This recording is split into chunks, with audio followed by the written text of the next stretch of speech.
Lesson 6. The training of the will to do.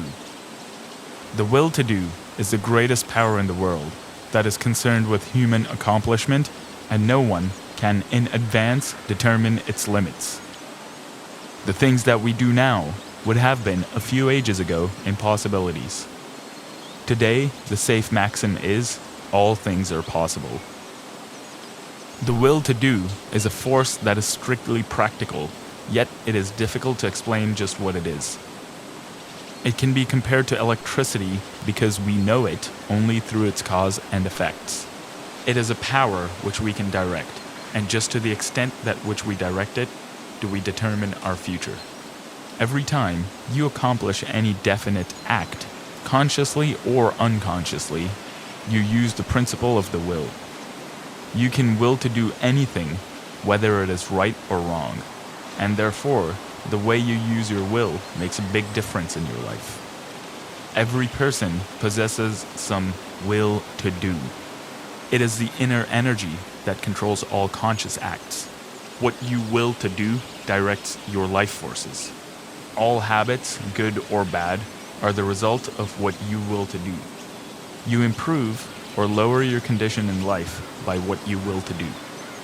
Your will has a connection with all avenues of knowledge, all activities, all accomplishment. You probably know of cases where people have shown wonderful strength under some excitement, similar to the following. The house of a farmer's wife caught on fire.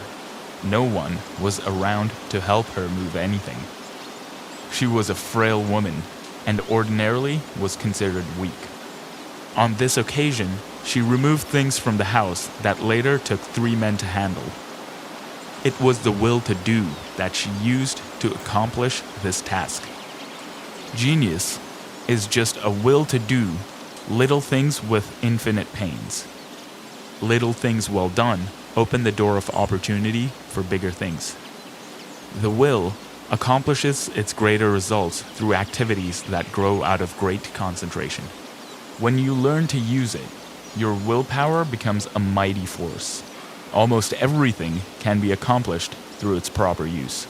It is greater than physical force because it can be used to control not only physical, but mental and moral forces. There are very few that possess perfectly developed and balanced willpower, but those who do easily crush out their weak qualities. Study yourself carefully. Find out your greatest weakness, and then use your willpower to overcome it. In this way, eradicate your faults one by one until you've built up a strong character and personality. Rules for improvement. A desire arises. Now think whether this would be good for you. If it is not, use your willpower to kill out the desire. But on the other hand, if it's a righteous desire, summon all your willpower to your aid. Crush all obstacles that confront you and secure possession of the coveted good.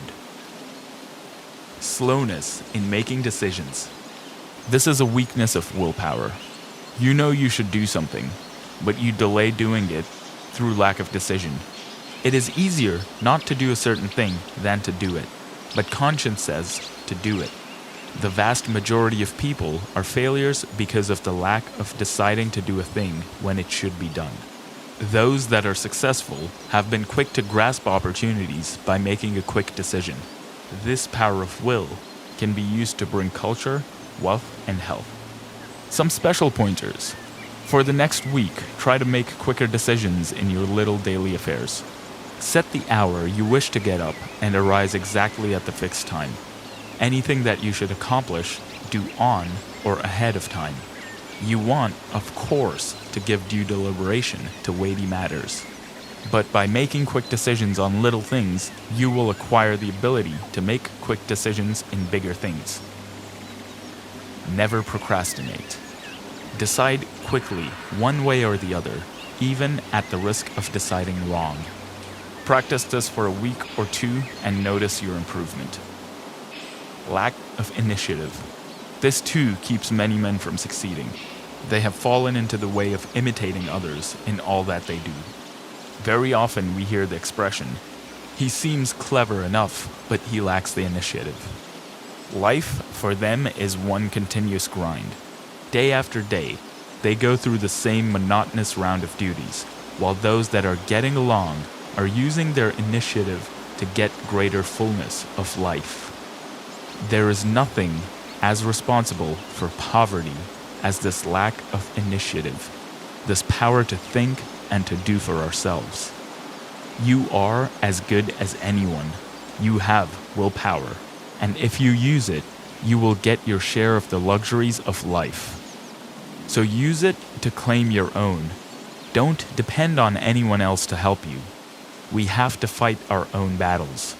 The whole world loves a fighter, while the coward is despised by all. Every person's problems are different, so I can only say, analyze your opportunities and conditions and study your natural abilities. Form plans for improvement and then put them into operation. Now, as I said before, don't just say, I am going to do so and so, but carry your plan into execution. Don't make an indefinite plan, but a definite one. And then don't give up until your object has been accomplished. Put these suggestions into practice with true earnestness, and you will soon note astonishing results, and your whole life will be completely changed. An excellent motto for one of pure motives is, through my willpower, I dare to do what I want to.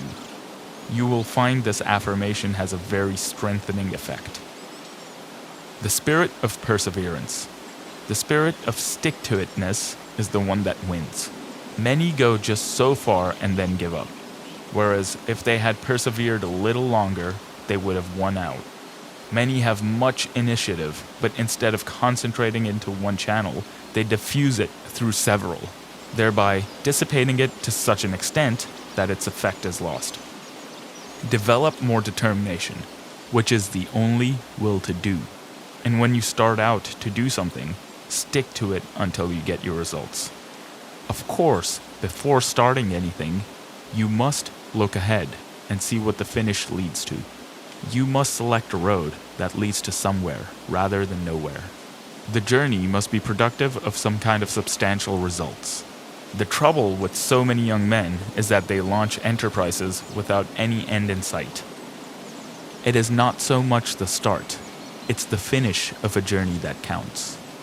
Each little move should bring you nearer to the goal which you planned to reach before the enterprise began.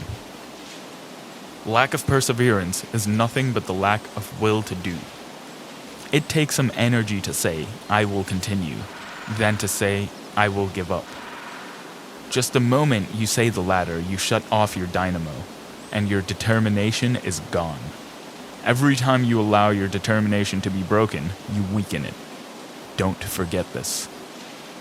Just the instant you notice your determination beginning to weaken, concentrate on it, and by sheer willpower, make it continue on the job. Never try to make a decision when you're not in a calm state of mind. In a quick temper, you're more likely to say things you will later regret. In anger, you follow impulse rather than reason. No one can expect to achieve success if he makes decisions when not in full control of his mental forces. Therefore, make it a fixed rule to make decisions only when you're at your best. If you have a quick temper, you can quickly gain control over it by simple rule of counting backwards. To count backwards, it requires concentration, and you thus quickly regain a calm state. In this way, you can break the temper habit. It will do you a lot of good to think over what you said and thought the last time you were angry. Persevere until you see yourself as others see you. It would do no harm to write the scene out in story form and then sit in judgment of the character that played your part. Special instructions to develop the will to do. This is a form of mental energy, but requires the proper mental attitude to make it manifest. We hear of people having wonderful willpower, which is really wrong. It should be said that they use their willpower, while with many it is latent force. I want you to realize that no one has a monopoly on willpower. There is plenty for all. What we speak of as willpower is but the gathering together of mental energy, the concentration power at one point. So never think of that person as having stronger will than yours. Each person will be supplied with just that amount of willpower that he demands. You do not have to develop willpower if you constantly make use of all you have. And remember, the way in which you use it determines your fate, for your life is molded to great extent by the use you make of your will. Unless you make proper use of it, you have neither independence nor firmness. You are unable to control yourself and become a mere machine for others to use. It is more important to learn to use your will than to develop your intellect. The man that has not learned how to use his will rarely decides things for himself, but allows his resolutions to be changed by others. He fluctuates from one opinion to another, and of course does not accomplish anything out of the ordinary, while his brother, with a trained will, takes his place among the world's leaders.